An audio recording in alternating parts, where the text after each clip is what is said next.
La maison Saint-Charles en tant que telle, ça reste un lieu extraordinaire en plein cœur de Paris, préservé, depuis toujours habité depuis 1862 par les sœurs dominicaines, avec cette mission d'accueil et puis donc cette transformation qui s'est faite dans le temps, en gardant toujours la cohérence du site avec ces deux espaces verts protégés qui sont des lieux très singuliers, très qualitatifs. On est vraiment en dehors de Paris, au plein cœur de Paris.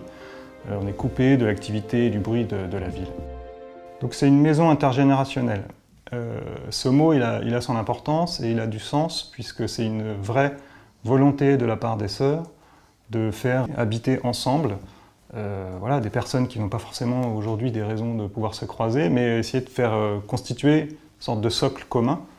de vie quotidienne, de système d'entraide, d'échange. Le rôle des sœurs dans le cadre de la mise en place du projet, il était assez fort, puisqu'on a eu d'énormes moments d'échange et de nombreuses rencontres pour affiner, essayer de trouver la manière d'agencer les différentes typologies d'habitation, les différents modes d'habiter, faire en sorte que les gens puissent se côtoyer, échanger, tout en conservant une certaine privatisation des espaces, un certain respect aussi de la vie de chacun. Le projet de la maison intergénérationnelle s'enroule autour de ce jardin-cloître et de la chapelle, donc tourne le dos quelque part un peu au contexte, et en même temps s'ouvre de manière généreuse sur le jardin. Donc les circulations sont en adossement, donc en enroulement aussi, distribuent les différentes pièces, et s'étirent dans la longueur, et à chaque fois en extrémité ou en milieu, on a des césures comme ça, qui permettent d'amener de la lumière naturelle, qui permettent d'installer des espaces partagés par les différents habitants. Et puis on est volontairement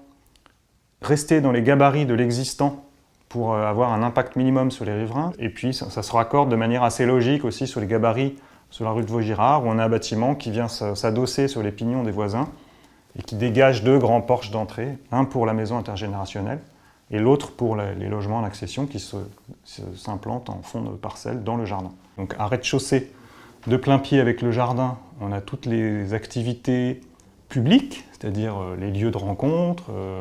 la tisanerie, une lingerie commune, où on est toujours des chances, si vous voulez, de pouvoir croiser quelqu'un et de pouvoir échanger. Une salle de lecture, un foyer, une sorte de lieu de vie, salon partagé. Et la maison intergénérationnelle s'appuie sur ces qualités pour les préserver, essayer de trouver les espaces les plus adaptés à leur mode de vie.